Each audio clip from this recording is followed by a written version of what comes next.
So the story starts here, deep in the dark woods, walking one night with my dogs. When I first met the Dagda, I had no idea at the time just who it was. The call of crows, immediately recognisable as the Morrigan, and her watchful eye.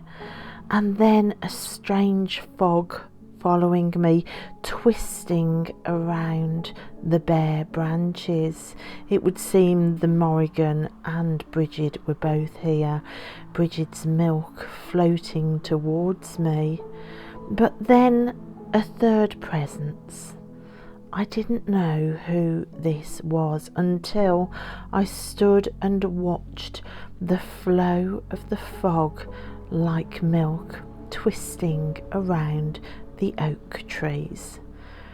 I came home and not only began to create this art piece about my incredible experience in the woods, but also to Google a god who is linked to the oak tree, and that's when I first met the Dagda.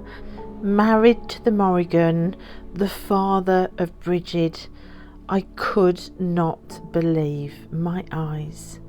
Represented in so many stories as the oak. For a long time, as a woman who had escaped DV, I had intentionally not worked with any sacred masculine. There was no representation of gods on my altar, only goddesses, and that's how I liked it. But I could not ignore this call to the Dagda. The more I researched him, the more I adored him. The Dagda, the god of abundance, with his cauldron that satisfies all who take of it. The ample father, a provider, healing abundance.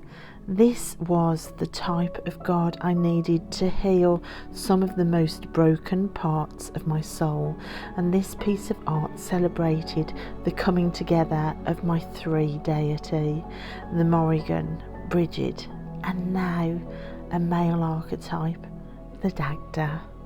And I think the Dagda is just so perfect to work with in Yule because he is this larger than life giver, abundance. I think if we took the cauldron and replaced it for a sleigh and sacks of presents, we have my Santa love spell right there. The type of man I can get behind, a giver, not a taker, a healer, not a breaker. Father Christmas and the Dagda, in some aspects in my mind, stand in the same place, and they have healed some really important parts of me. So my Yule altar this Yule is dedicated to the Dagda, who also heralds in a change of seasons. Come winter, come summer, his cry. So I made an altar to him. I also made a handmade journal that I have been recording tarot spreads in, one which I'll share later, and working with this incredible Celtic wisdom tarot deck, which just feels like the Dagda through and through. I have been really enjoying working with this deck and conversations with the Dagda during Yule. I've lit acorn candles representative of the oak tree, and also 8 tarot card out with his name on. I've spent some lovely quiet time here. I've dedicated some patchouli oil to him, and I've been wearing that. Also some jewellery, and a representation of his cauldron is being charged. It's just been a really beautiful, magical time with the most glorious sense of Yule all around as well. My journal, I've been researching, I have been writing out tarot readings, and I'm going to share a spread in a minute that I came up with to work with the Dagda, and also doing some channeled art pieces in here. This is something I want to do more of moving forward into the new year. This on a cold Yule day, immediately after my children had left to go and spend a week at their dad's, which is notoriously really a hard time for me, and just to sit and channel that comforting energy and that big all engulfing hug energy of the Dagda was just so wonderful to do, and I just really enjoyed doing this. As I drew, I also was developing some ideas for sigils around the possessions of the Dagda, so sigils to represent the cauldron of abundance, also his staff where one end can take life and one end can give life. Again, really apt for the season with the idea of death and resurrection. Also sigils around the idea of his harp that calls in the change of the season as well, a harp that sings to you songs that you may need to hear. His 3 items also really speaking to me as I draw this image.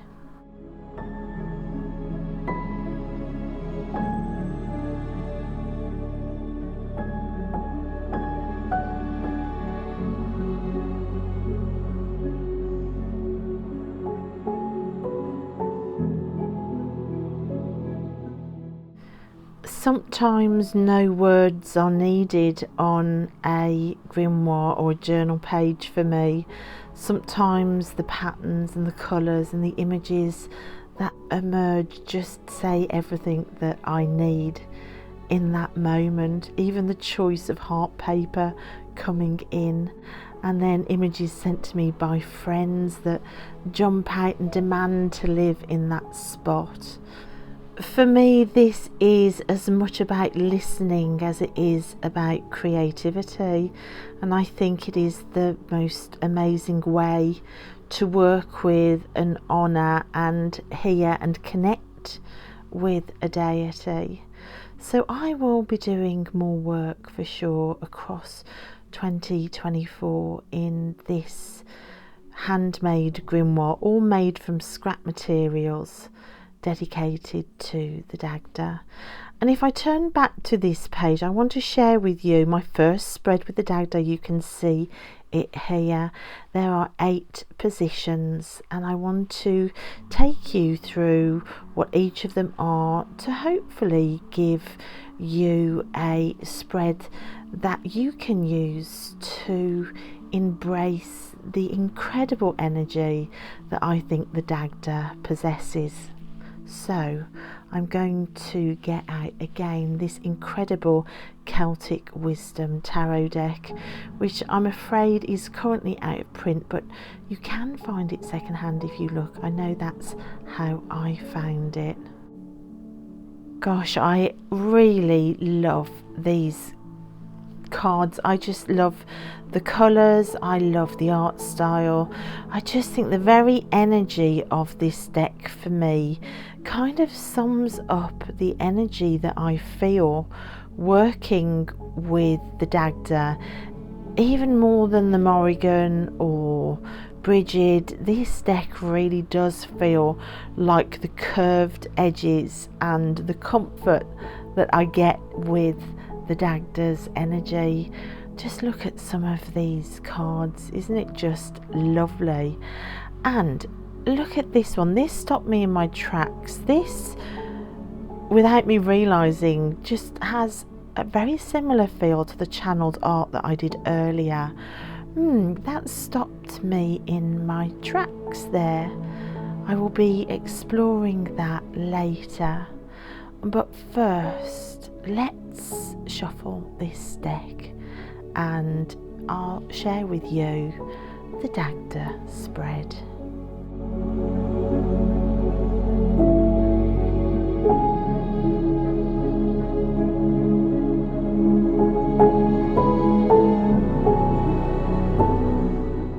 So after shuffling the deck and admiring the artwork, our position 1 is the Dagda approaches. Why? So this will give you a overarching idea of why the Dagda is approaching you. I suppose it's a highlight of where you are now, what's going on, what has caught the Dagda's attention. This is position 1.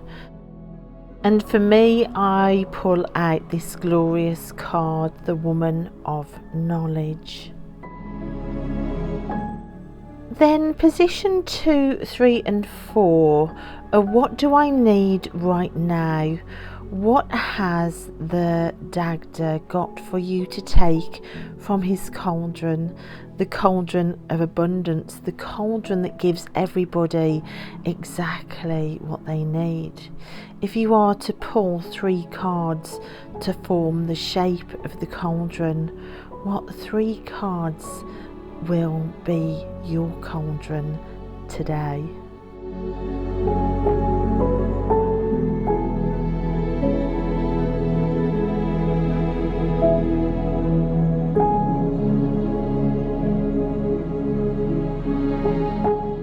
Then for position 5, we are thinking about the Dagda's spear, and we are thinking about the end that can kill.